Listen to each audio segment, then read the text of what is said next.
welcome to our Biz Huddle podcast. I'm your host, Mitch Cuthbert, Creative Director at Baker Creative. If you haven't already subscribed to the channel, please hit subscribe so you can get notified when new content comes out. Please share this with anyone who could be inspired by it. I am all about resilience, and resilience officially defined is about bouncing back from adversity. But I don't want to bounce back. I don't want to be back where we were before the pandemic, for example. I want to bounce forward. Welcome, Jean. Thanks so much for doing the podcast with us. Introduce to everyone a little bit about your background. I am the queen slash founder slash president of Happy People Win and Resilient People Thrive. I live on the Central Coast of California, and I have the best job in the world. I get to travel all over to cool places and meet fun people like you, and I love what I do. Awesome. Yeah. I think people are going to learn a lot about you and how you help them and your philosophy, and I think they'll get a lot out of it. Good, I do too. So, how did your childhood, in Africa and Asia really shape your outlook on life? Hugely, hugely. And it's funny because, of course, when you're in the midst of it, you're just going, oh my God, I can't believe we don't have McDonald's. We're lamenting. We don't even have Wonder Bread. My mom made our bread. That's how horrible my childhood was. But it's funny, when I was 7 and I had a 4, 3, and 1-year-old sister, white blonde hair, little girls living in LA in the early 60s, my dad moved us all over to Ethiopia. And so it was a huge deal. First of all, I think it would be a big deal now to have someone move their children to Africa. And it was the best childhood. And they say that when you leave Africa, part of your heart stays. And I absolutely believe that. So as a very young child, I saw people with nothing. I mean, literally, who would give you the only shirt they have off their back. They were such lovely people, full of joy. And so I was raised in an environment where I felt very safe and very loved. And even though we stuck out like a sore thumb, because, in the early 60s, I mean, many of the people we met out in the wild had never seen white people before, especially white-haired little girls. And so I learned about gratitude very young, and I learned to appreciate. And I continued to travel to Africa. After Africa, we lived in Asia for 5 years. My brother was born when we were in Ethiopia, and then my parents ended up their career overseas. My brother graduated from a high school a half a mile by 3 Mile Island. Came back to live with me in Santa Barbara, California. There was no cars over there. He got 6 speeding tickets in a month, and I shipped him back. He was not ready to live in the United States. And I think that one of the major resilience, traits is gratitude, and that is how I live my life. I really recognize how incredibly lucky we are in the United States. It's not perfect by any means, but we have hope here, and we have a lot to be grateful for. Absolutely. And I think, if you've traveled a lot of places, you do get a little slice of that and really be able to appreciate when you come back to the States, in a very profound way, how different it is here. I know. And, it's interesting. Two of my sisters got hepatitis as kids because they drank from the hose. We were playing outside and you're thirsty and you drink from the hose. Well, you had to boil the water first. And so they both got sick. And then all these years later, I was in Uganda right before the shutdown here, and we still had to boil water. I mean, there's not a lot that's changed in Africa. And we still, we have paved roads here. We have toilets, not holes in the ground. We have electricity. We have Wi-Fi. And we have a meltdown if our electricity goes out for an hour. And I have dear friends in Africa who don't have any electricity in their home. And so it's just a matter of perspective. And I'm not saying we shouldn't have what we have here. I'm just saying we should be grateful for it. Absolutely. And believe it or not, there are pockets in America that have no electric. Absolutely. And Absolutely. And yeah, I think that's a really good point. My sister brought her kids down to South America to work on a project. They were building an orphanage. And I said, Mary, that's kind of a rich kid thing to do, because you could go to certain towns in California and help, because they are desperate in need. And you're right. Absolutely. And so for me, it's I try not to shame people who complain about, my $100,000 BMW had a scratch, but just to say, you know what, in the scheme of things, I want to share a real quick story, and you can totally delete it if you want. But when I was in Uganda, I adopted a school, and there's a thing called white savior, which is ugly, which is people, Europeans and Americans, who tend to go to third world countries, what we call third world countries, and give candy and take pictures and leave. I adopt for life. These are my friends for life. So I went to a school that I have adopted. It is in my will. And I said, what is the first thing you need? And he said, toilets for the boys. And I said, how much would it cost? And he said, 22. And I said, I'm going to go back home. I'm going to go fund me, raise 22,000. And he goes, for what? And I go, the toilets. He goes, 2,200 US. So I sent him a check for 2,500 extra just in case. And don't be jealous. They're called jeans latrines. And there's a sign that says jeans latrines. Is that the best? And I thought, again, they need toilets. It isn't like they need, something, brand new laptop. They need the basics. And so again, it reminds me on a daily basis how fortunate I am. I agree. One time I went to out west and I went onto the Indian reservation and I was going to buy some art directly from the artists because I wanted them to be able to get all the money direct. And so I went to the Pablos and I went into this old village and I knocked on the store because I was told that some artisans lived there, and I opened the door and it was this older woman sweeping dirt with a recliner ripped up with duct tape. And it was just like on a little table was a TV, and it was just, I was just amazing. No water, no electric. And that was so wrong. I know. It's interesting. When we first moved over there were some kids playing soccer in front of our house. And so this is the early 60s. And my dad went out to talk to them and he said, what is your soccer ball? And it was a dried cow bladder that was blown up. That was their soccer ball. So my dad contacted friends in the United States and they started this athletic league and they sent over soccer balls and things.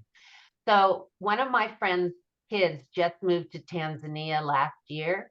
And in front of his house, there were kids playing with a soccer ball that was socks that they sewed together to be a soccer ball. And I thought, again, 40 years later, 50 years later, 60, 50, not a lot has changed. And um, so it's a tough one, especially I think, in around the holidays and the new year, it's all about money in the United States. It really is. It's about buying presents and New Year's resolution and joining the gym, money stuff. And I like to celebrate by giving back. I told you we're doing a thing for seniors for the holidays. And that's what fills my heart, not the tangible items. Even though when you look behind me, I have a lot of stuff, but I am a book addict and I read actual books that you can hold. Do you remember those? Yes, yes. I don't have a Kindle. I'm going to Africa on Monday and I'm bringing books. That's going to be like, I'm bringing no clothes, just books. Aw. So growing up, what did your dad do to go all these places all over the world? How many people are listening to this? He was actually CIA. Oh, Can I even say that? I don't know if I should. I say it all the time. It was a big secret. We just found out 2 years ago. Isn't what, that crazy? so what did you think he did? State Department. Even though when we came back to the States and we lived in Washington, D.C. for a while, he never set foot in the State Department. Wow. Yeah, he was recruited. He had a master's degree and he was working, he was a herpetologist, a master's degree in herpetology. And then he decides most obvious job, cop. So he becomes an LA County sheriff and he was recruited. And, you know, master's degree back then, even now for a police officer. And he was very smart and he spoke a number of languages. And he was a good guy. Aw. It Yeah. sounds like he was a kind person. He was so amazing. I mean, when we moved back to the United States, we would come home and there'd be people we didn't know at our house. And he would meet people and invite them to stay with us. He just had the biggest heart. He was, imagine this, when he was a police officer in the 60s, he thought only in the late 50s and early 60s before we moved, he thought only women should be police officers because he said always his partners, something would happen and they would think physical response. And he said the female partners, very few and far between, would think emotional response, you know, talking to people. So it was very interesting. He was a dichotomy. He was a very interesting man. And I can see why you learned a lot from him. Oh my goodness, so much. And it's funny too, because he didn't think things through oftentimes when we would go on adventures. And so when we first got to Africa, we had a Land Rover. And so here's four little girls in the car. My dad just takes off. And once you leave Addis Ababa back then, there was nothing. I mean, there wasn't roads. We would just go through the dirt and we had a flat tire, changed it, no problem. And then we had a second flat tire in the middle of nowhere. So my dad takes the tire and just starts walking. And we are alone with my mom in the middle of nowhere. And there's trees, occasional trees. It's very dry. And we sang Girl Scout songs for about 4 hours till my dad got back. When he got back, there was a circle of Ethiopians around our truck, just staring like we were animals in a zoo, which we kind of were. And I said to my mom, "You were so strong." She goes, "Oh, I wanted to kill your father, but I couldn't let you guys know it." And we would just, it's like, Dad, you should have thought that through before you did that. But he was all about adventure. And so am I. I'll do crazy things like that. I won't like bungee jump ever or ride a scary roller coaster, but I would totally take off in the middle of Africa, which I'm doing next week. Well, I mean, why do you think it's so hard for people to achieve balance and, harmony in their life? Wow. I think there's a lot of societal pressure on us that we should be doing certain things at a certain time in our lives. I think that there's a huge amount of pressure on material items, which is kind of what I talked about earlier, that you need to have the biggest and the best. And oh my God, your car's 3 years old. And I mean, I just got a new phone and the phone guy, because my phone was literally having problems. And he goes, "Your phone's so old." I go, "It's 3 years old." And he goes, "That's really old." And we're just in this society that puts a lot of pressure. And I think how I grew up, my parents and my own personality, I don't feel that pressure at all. I was at an event and I had these gorgeous earrings on. And people said, "Oh my God, those are stunning. Where'd you get them?" I go, $7.99 TJ Maxx. And my friend goes, "Don't say stuff like that." I go, "Why? These are, I was proud. They were gorgeous. And what am I supposed to say? $18,000, you know? And so I don't feel that pressure. And I take my vacation time very seriously. When I didn't work for myself and I would apply for jobs, I would not negotiate pay. I would negotiate time off. I am all about adventures and having fun and visiting friends. Life is too short. And so I think for me, balance comes pretty naturally. I don't also subscribe to the 8 to 5 Monday through Friday. I will work when, you know, when I feel like it. And of course you can't do that if you work in a store, but we have an interesting society with that pressure, I think. And it isn't common throughout the world. I also think social media makes it amplify. Yeah, I have an interesting friend you should interview. She just got her PhD in psychology of social media. And basically, it can be scary as hell. And the effect on people's mental health. And, I want to mention with that, I had gotten an email from a friend who said, "Hey, can we talk?" And I said, "Yeah." And she called me and she said, "I haven't gotten out of bed in a month. I'm horribly depressed. I haven't been eating." And I go, "Wait, wait, wait. Your Facebook posts are like shiny, happy unicorns sparkling in the sky." And she goes, "Oh, everybody lies on social media." And I thought, that's pretty dangerous. I mean, she was close to suicidal and she's posting these things. And I said, "I don't expect you to post, my mental health is horribly deteriorating, but shouldn't it be just your friends on social media?" And I realized that's not true. I mean, people will friend anybody. And social media, we have to be careful about. Yeah, absolutely. I agree with that. It's just the persona of people that aren't always represent how they really are, what their lives are really about. They see this narrative. That could be true, could not be true. Yeah, I agree. I think there's a version of people's lives that are on social media that may not always indicate everything that's going on with someone. For sure. And I don't think we have to share everything single thing on social media either. I'm glad we've gotten out of the phase of taking pictures of everything we eat. That was a thing. And it's like, what? And so yeah, I'm just glad we didn't have it when I was a kid. Oh I'm yeah. so glad. I'm glad we didn't have cameras either. I mean, we had cameras, but not like, Yeah, right. I said to someone recently, I asked someone to take a picture of a friend of mine and I said, "I have unlimited film. You can take a bunch of pictures." And she didn't get it. But I remember before, you had 24 pictures, so you didn't want to waste anything. And now you can just go crazy.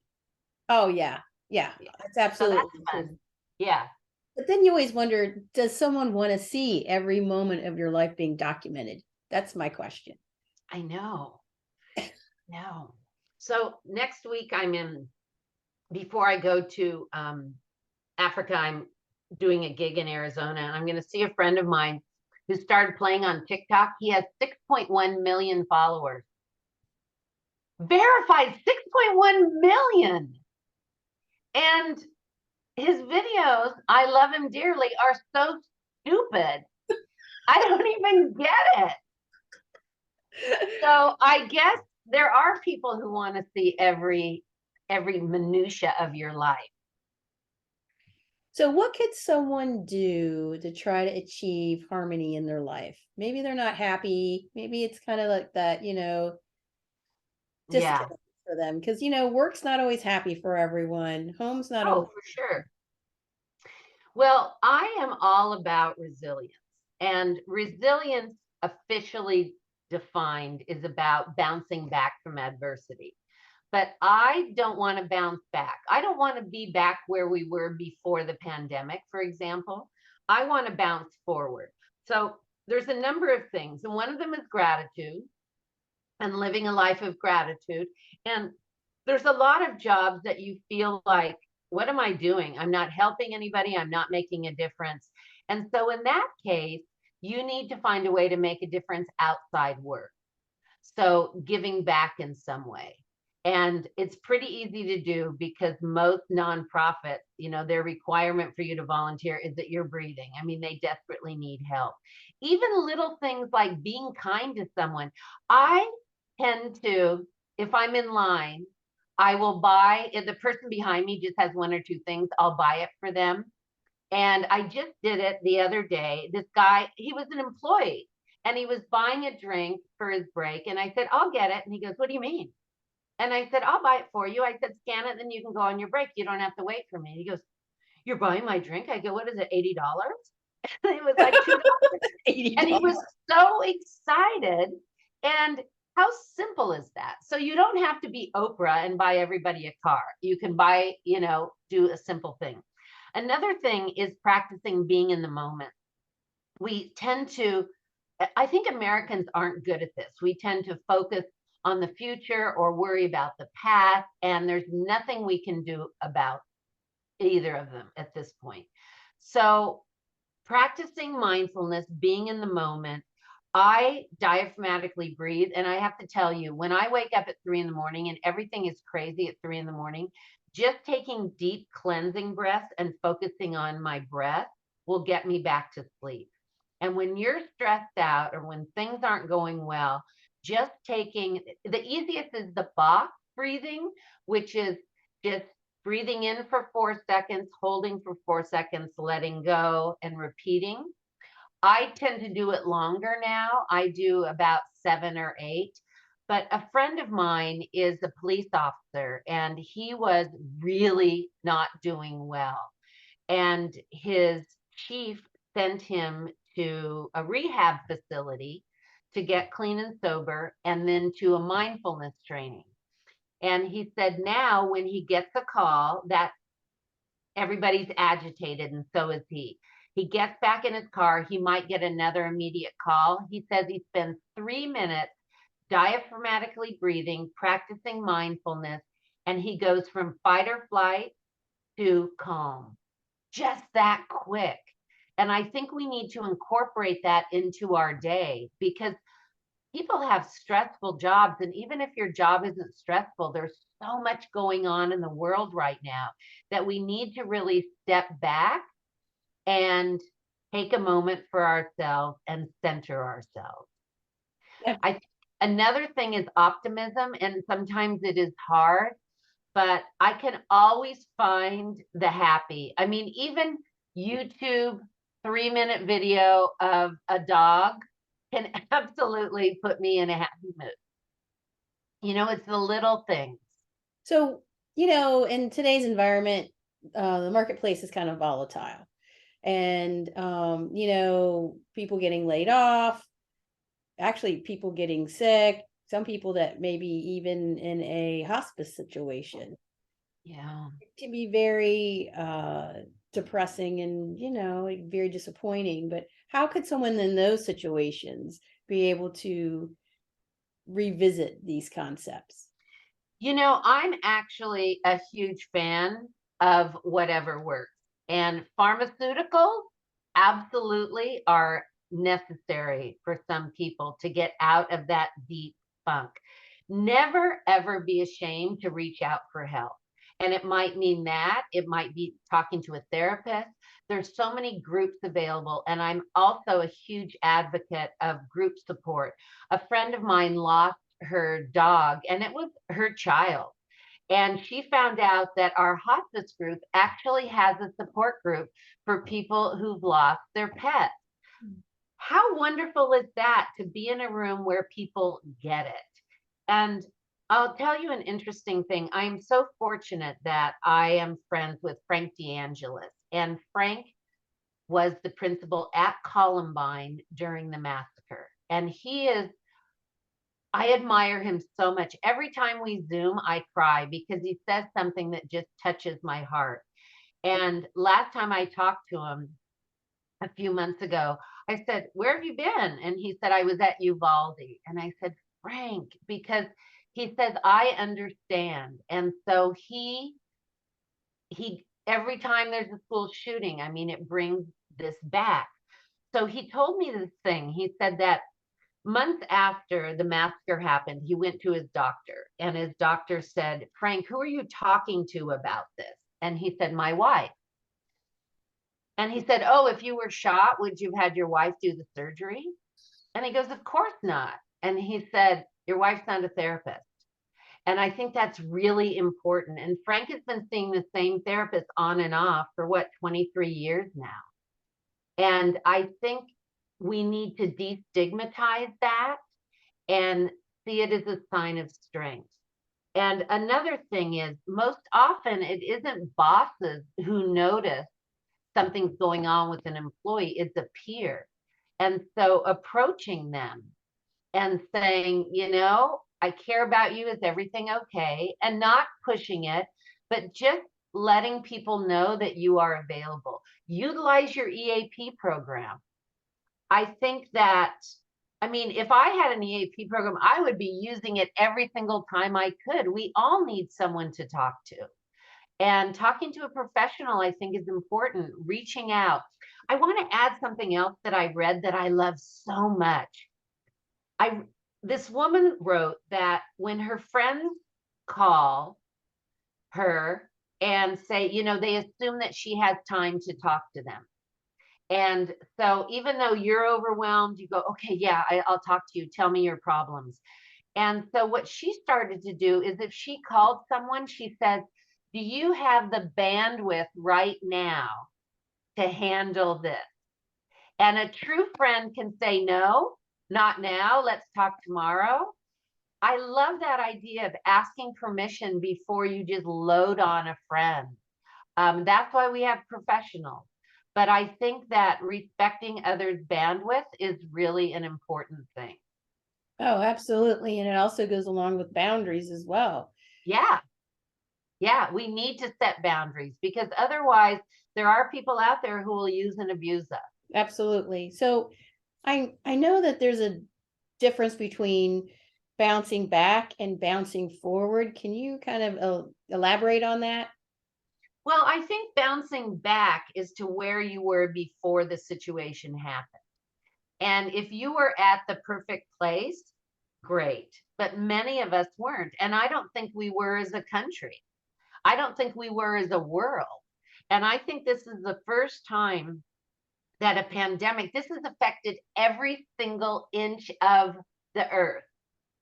And so I like to look at it as instead of going back to where we were, to go forward and forge a new path, to make better decisions, to be more empathetic. Where I live, we started, and I'm very proud of this, even though I had no part in deciding, coming up with these ideas, but I donate. We have all these little food, what do they call them? These little food areas that you can go to and not feel embarrassed and get, you know, different things that you need. Food pantries, just little ones in neighborhoods. And why don't we do that all the time? Why don't we have Toys for Tots more than just at Christmas? You know, why don't we expand our empathy? Because I saw a lot of empathy during the pandemic. And let's move forward with that and become better people. I know I'm a Pollyanna. I know I trust immediately and I like people immediately. And I've been burned, but I'm still not going to change. I have hope for the future. Otherwise, why are we here? If you think, oh, the future is going to be so bad. My sister has interns from our college here, Cal Poly, and one of them said to her, how did you handle the last pandemic? And she goes, oh my God, I wasn't alive. You know, we didn't have a playbook. And I said to her, Mary, she's just telling you you're looking old these days. You know, I want to build up her self-esteem. But there's no playbook. So let's make our own and let's be more positive. And it's amazing I want to add another thing. And again, you can edit me out. When I was teaching, I taught 10 years at different colleges, and it's my favorite thing, but I travel too much to do it now. And so one of the things I decided to do, it was a wellness class, is I had 300 points out of 1,000, a make a difference project. And they go, what do we have to do? I go, I don't know. It better be good though. It's 300 points. And I put them into teams. And when they did the presentations in front of the class of what they did, I cried the entire time. It was beautiful. And one of the teams went up and did free hugs at our farmers market. And I was concerned because one of the guys on the team had a very, very rough childhood. And I didn't know his motivation. I just didn't fully understand. So I went up to spy on them. They gave over 1,000 hugs. And I said to him, what do you think? He goes, you know what's really weird? When you're nice to other people, you feel better about yourself. He goes, don't cry. I went, okay, okay. But he got it, that I know I felt way better buying the guy his drink in line than he did. It's just a little thing. And we need to do that more. And so maybe the very least, someone listening to this podcast will go, you know what? I'm going to start doing that. Little things, even compliments, right? So Jean, so then even at work, how can a company incorporate, some of this to help their staff be more resilient and, Mm. be more empathetic with themselves and the customers they serve? I think that there's a lot of things. So one of the things that companies can do is, when I was working at a hospital and there was so much stress, and I got a yoga instructor to come to the hospital, and the hospital paid it first, and then they said the employees can pay, and it was only $3 for an hour yoga session. And it's so lovely to be able to take a break and relax. So a business can definitely do that. I'm also a huge advocate of chair massage at work. And the companies don't even have to pay. I mean, the employees are allowed to have a break. And just to go in and have your shoulders rubbed for 10 minutes is heaven. So the companies can think about ways to ease their employees' stress. Another company I work with, it's a spa. And so they have a lovely kitchen for their members. Well, what they decide to do once a week is to offer food for the employees. You bring your Tupperware in, they'll make like Chinese chicken salad. You tell them in advance, you pay $3 for this delicious meal. It's lovely to have someone come who does oil changes to come to the workplace and do them in the parking lot, environmentally correct, not just dumping you have to make sure they're legit. But how lovely is that, instead of going and sitting at Jiffy Lube for 45 minutes on the way home? So there's businesses can really think of ways to ease the stress of their employees, having flu shots in the workplace, those kind of things. That is hugely helpful. Another thing is to have the employees involved in somehow giving back. So one of the companies I work with, they have a big container in their lobby. And one month they collect peanut butter for the food banks, another month tuna, things that the food bank could really use. And a side note, I had, before COVID, a Christmas party every year. And I have it in January because December's too busy. And I would write, if you were planning on bringing a hostess gift, please don't. Instead, bring, and I would contact a nonprofit and I said, what do you need? And people much prefer giving a bag of dog food instead of $10. And so that's a thing that the workplace can be involved with. And it makes a difference.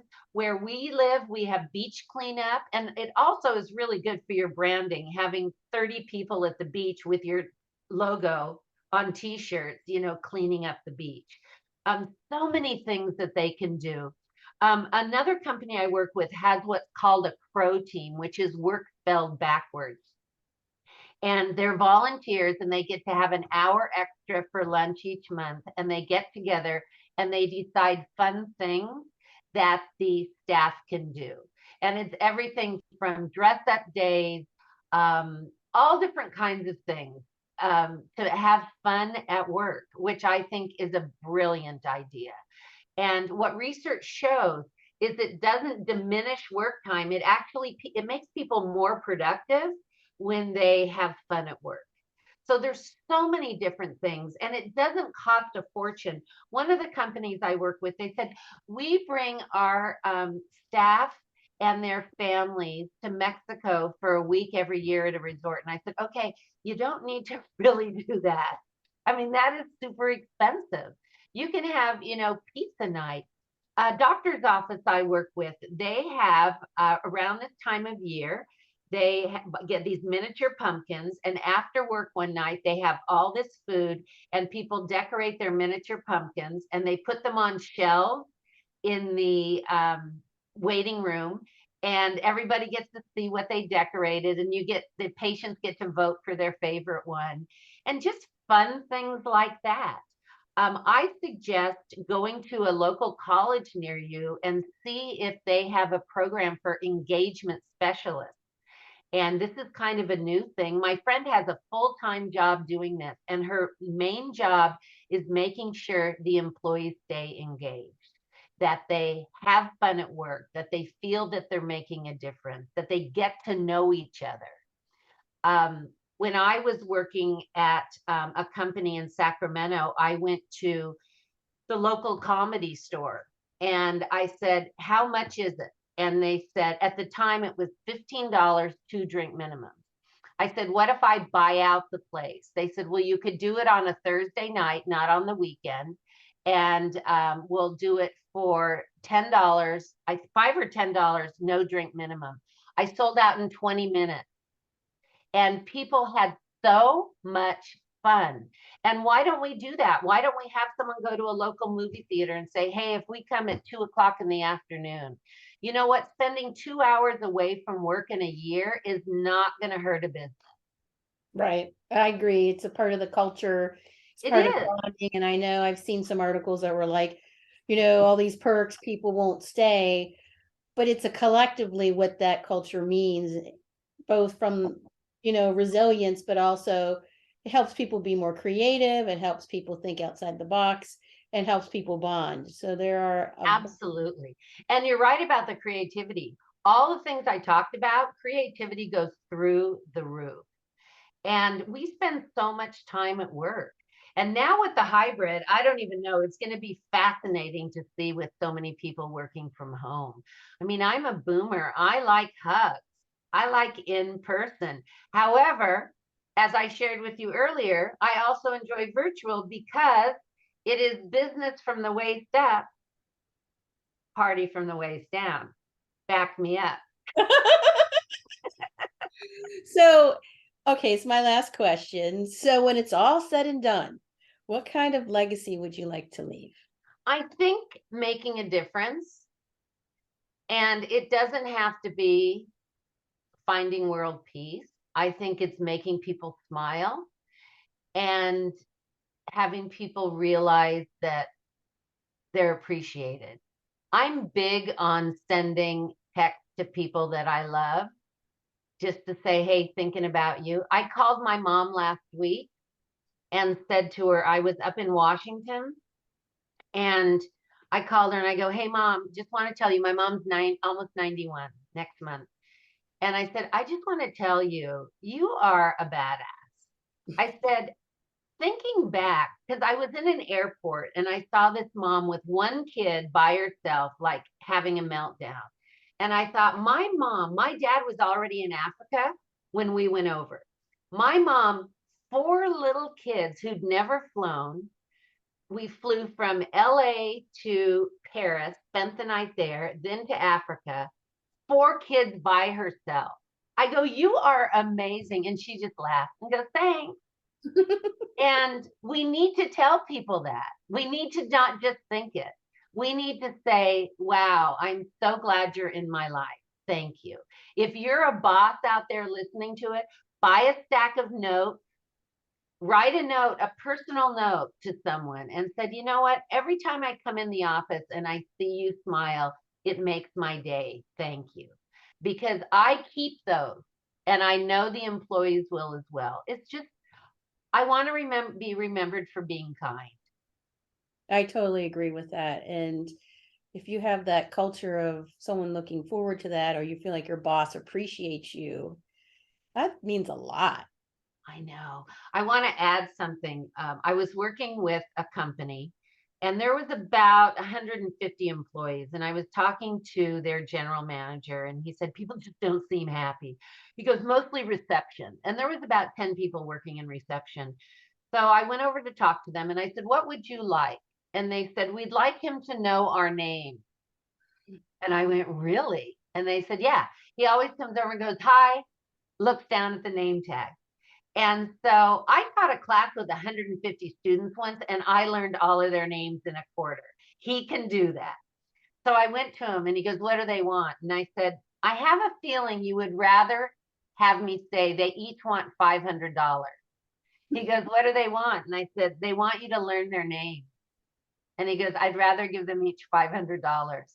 And I said, why? And he goes, I don't know. I just don't think about it. And I go, it's important to them. Our names are important to us. And I don't think he did it. But again, talk to your employees, get to know them.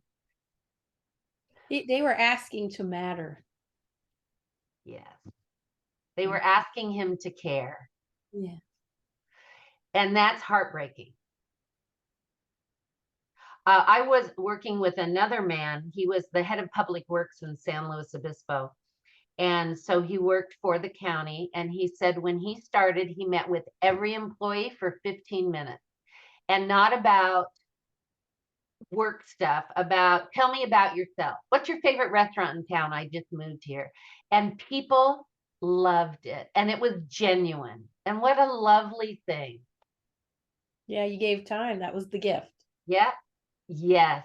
Look at how deep you are, Michelle. Yes. Oh, yes. Profound thoughts from Michelle. So I know you have 2 books on your desk. I do. Show But us your books.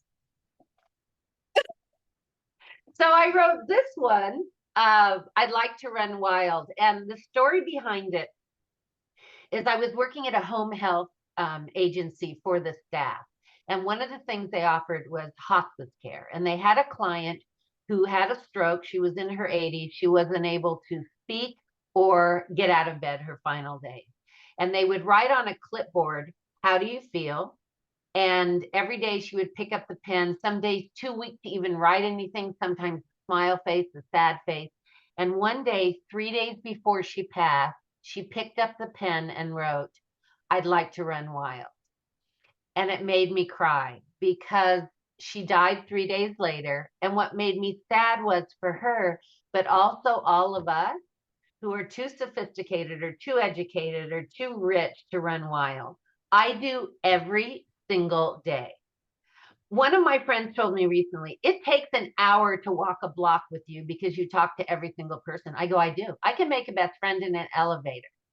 And so I wrote the book, I'd Like to Run Wild. And I actually have the actual paper that she signed hanging on my wall. And then it's a workbook. And then my sister, who's an air ambulance nurse, did all of the artwork free because she does not understand that people can get paid for it. And plus, I'm the oldest. And then I wrote this one, oddly enough, about customer service because I travel a ton and I see bad and good customer service. And I got a call from a hospital wanting to hire me to do customer service about 15 years ago. And I said, I don't do it. So they called me back in about a month. They go, I think you do. I said, why? And they said, we want communication, body language. We want attitude. I go, oh, I do those things, dealing with difficult people. And so it's just gentle reminders to people about being kind. You know what? forgive a lot in customer service if the person cares, right?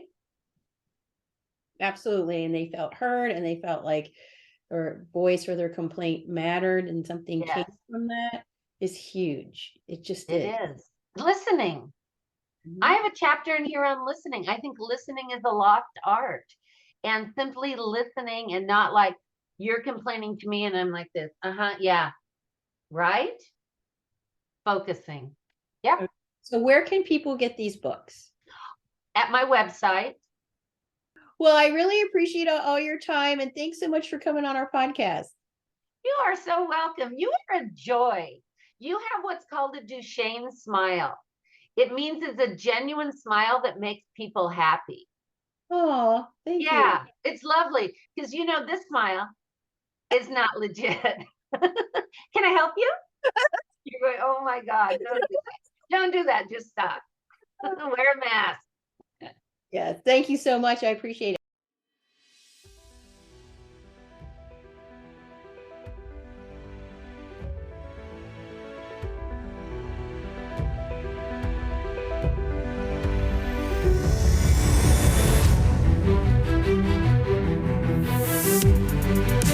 If you haven't already subscribed to the channel, please hit subscribe so you can get notified when new content comes out. Please share this with anyone who could be inspired by it, and feel free to post any questions so we can be inspired by new content. Thanks for listening.